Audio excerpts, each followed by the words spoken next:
وله ما في السماوات والأرض وله الدين واصبا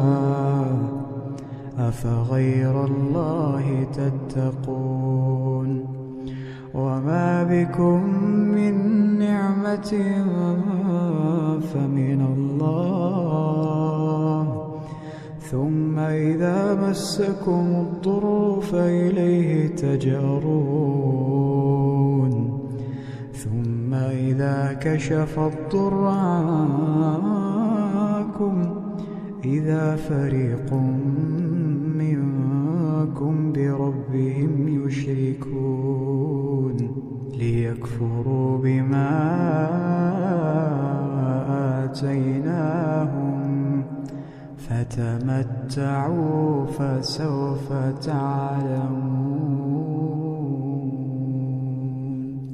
ويجعلون لما لا يعلمون نصيبا مما رزقناهم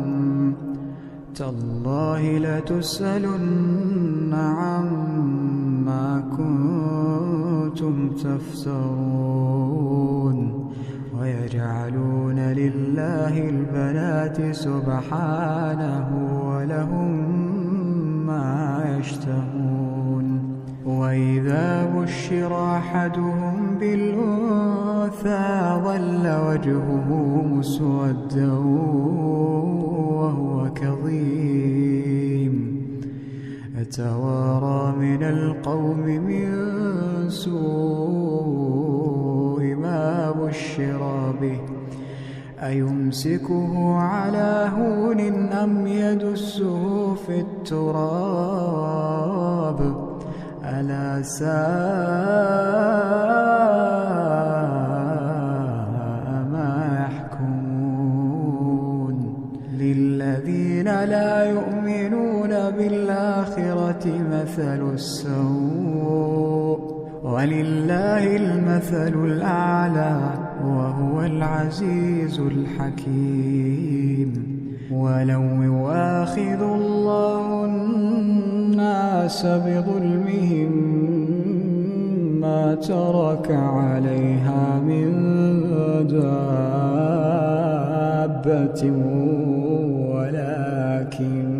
ولكن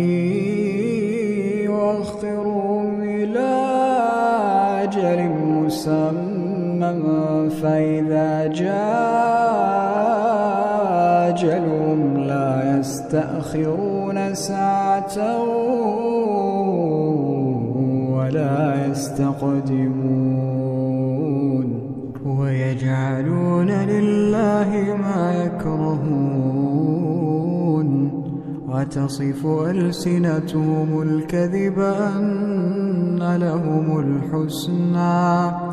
لا جرم أن